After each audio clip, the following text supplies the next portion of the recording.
After another eventful week on The Young and the Restless, I find myself scratching my head. No, it's not because viewers still don't know who was on Dead Woman Claire, Haley Aaron, when Victoria, Amelia Heinel, and Cole, J. Eddie Peck, found their daughter. It also has nothing to do with me racking my brain, trying to figure out what sinister plans Victor, Eric Braden, has for Jordan, Colleen Zank. But my confusion about the scratching has to do with the hypocrisy I've recently seen in Genoa City, involving Diane, Susan Walters, and Summer, Allison Lanier. In Diane's reboot, she is angry with Jack, Peter Bergman, for the risk he took to save Nikki's, Melody Thomas Scott, life and get her into rehab.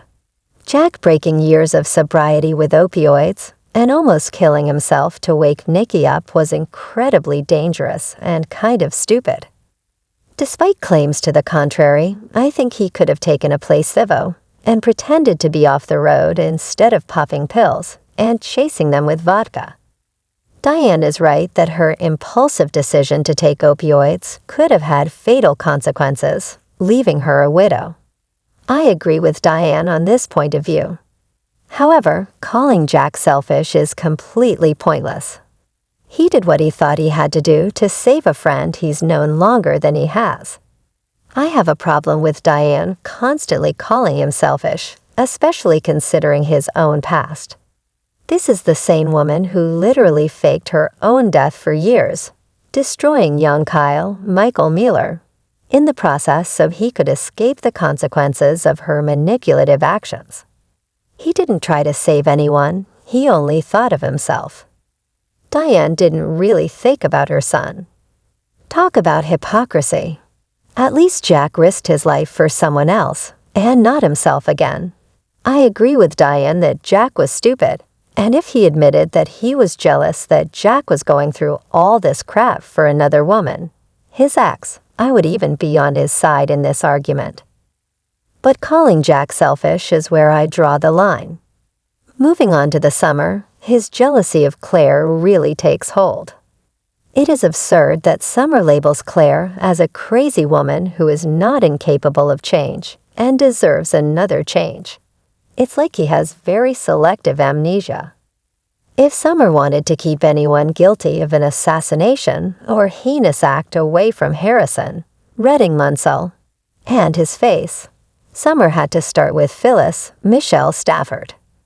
She is a woman who recently faked her own death and once tried to kill Phyllis Christine, Laura Lee Bell, by running her over with a car.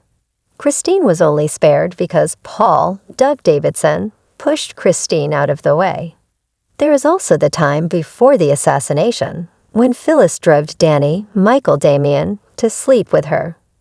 She then pretended to be pregnant with his child. Although Daniel, Michael Graziette, is not Danny's biological son, Danny decided to raise him anyway.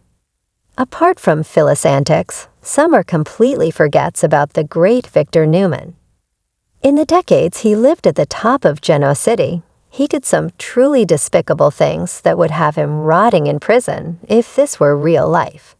Heck, he's taking vigilant justice to a whole new level now, and has Jordan locked up in his soundproof basement. Taking things outside of the Summer family, Michael, Christian Leblanc, once tried to sexually assault Christine, Kevin, Greg Reichardt, locked Colleen, Lindsay Fonseca, in a restaurant freezer and tried to burn her alive, and both Billy Jason Thompson and Chloe Elizabeth Hendrickson tried to kill Adam Mark Grossman.